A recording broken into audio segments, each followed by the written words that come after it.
Selamat siang semuanya, perkenalkan nama saya Reinhard Gavin dari kelas 12L. Hari ini saya ingin mengajak kita untuk memperhatikan suatu fenomena yang berkembang sangat cepat di sekitar kita, yaitu chatbot AI sebagai terapis kesehatan mental. Di tahun 2025, banyak platform konseling yang menyediakan layanan curhat dan dukungan emosional yang tidak lagi diberikan oleh manusia, tetapi oleh kecerdasan buatan berbasis chatbot.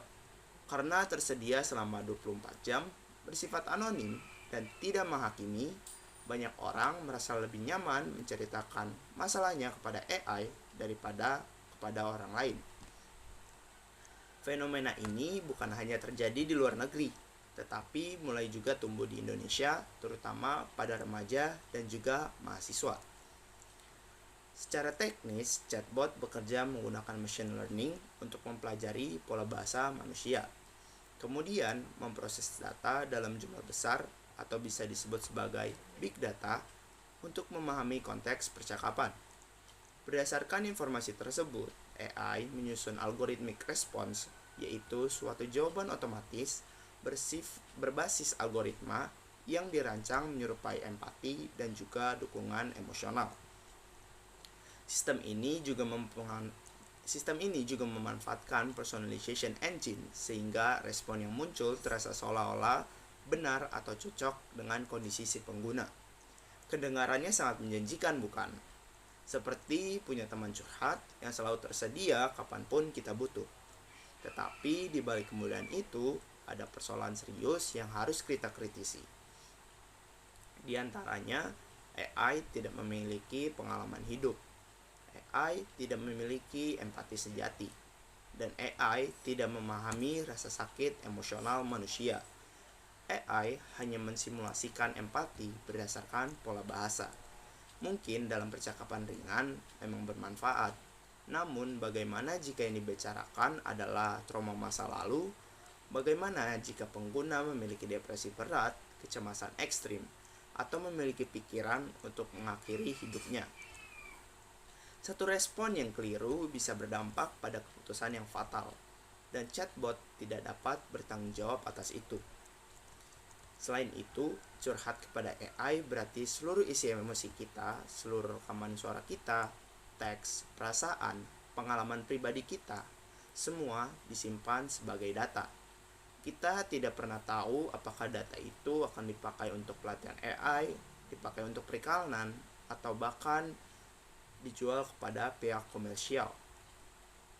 Dengan kata lain, kita membuka pintu rumah paling pribadi dalam diri kita untuk diberikan kepada sistem yang tidak kita kenal. Mari kita bayangkan sebentar. Ada seorang remaja yang sedang berjuang dengan kecemasan sosial. Ia merasa takut dikritik, takut dianggap lemah, sehingga ia tidak bisa terbuka kepada teman, keluarga, bahkan guru BK. Akhirnya, ia memilih chatbot sebagai satu-satunya pendengar yang dapat ia percaya.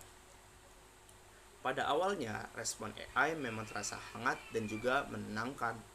Namun, ketika ia menceritakan pengalaman traumatis yang lebih dalam, chatbot menjawab dengan kalimat standar seperti, "Saya mengerti perasaanmu, kamu hanya perlu lebih percaya diri." Jawaban itu terdengar baik, tetapi tidak benar-benar memahami kompleksitas emosinya. Alih-alih membaik, ia justru merasa lebih sendirian dan juga kesepian. Karena terkadang kita tidak membutuhkan jawaban, kita hanya membutuhkan kehadiran manusia, tatapan mata yang peduli, senyuman hangat, dan juga telinga yang sungguh-sungguh mendengar kita tanpa algoritma di belakangnya. Dan itu, sebesar apapun kemajuan teknologi, tidak akan pernah bisa diberikan oleh mesin. Berdasarkan tren ini, saya mengajukan hipotesis. Jika masyarakat terus mengandalkan chatbot AI sebagai sumber utama dukungan psikologis tanpa pendampingan profesional, maka dalam 5 tahun ke depan, kita akan melihat peningkatan isolasi sosial dan kemampuan empati yang menurun serta gangguan mental yang semakin tinggi. Mengapa?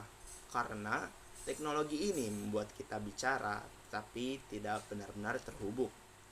AI memudahkan kita membuka perasaan, namun menumpukan kemampuan kita membangun hubungan emosional dengan sesama manusia. Kesehatan mental bukan hanya soal curhat, tetapi soal dipahami secara manusiawi. Tanpa interaksi manusia, kita beresiko menjadi generasi yang fasih mengetik perasaan, tetapi gagap ketika harus mengekspresikannya secara nyata. Saya tidak mengajak kita untuk menolak kecerdasan buatan. AI dapat menjadi alat bantuan awal yang sangat berguna, terutama untuk orang yang kesulitan mendapatkan layanan konseling.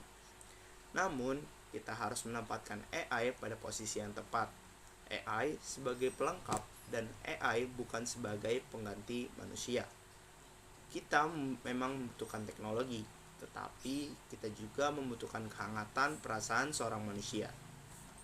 Dan sebelum saya akhiri orasi ini, izinkan saya meninggalkan satu pernyataan pemantik untuk diskusi kita bersama. Jika dalam beberapa tahun ke depan manusia terbiasa mencari kenyamanan emosional hanya dari chatbot AI, apakah kita tidak sedang menciptakan generasi yang semakin terisolasi, semakin sulit berempati, dan kehilangan kemampuan membangun hubungan sosial? Apakah itu suatu timbal balik yang pantas untuk kemajuan teknologi? Sekian dari orasi saya hari ini. Sekian dan terima kasih.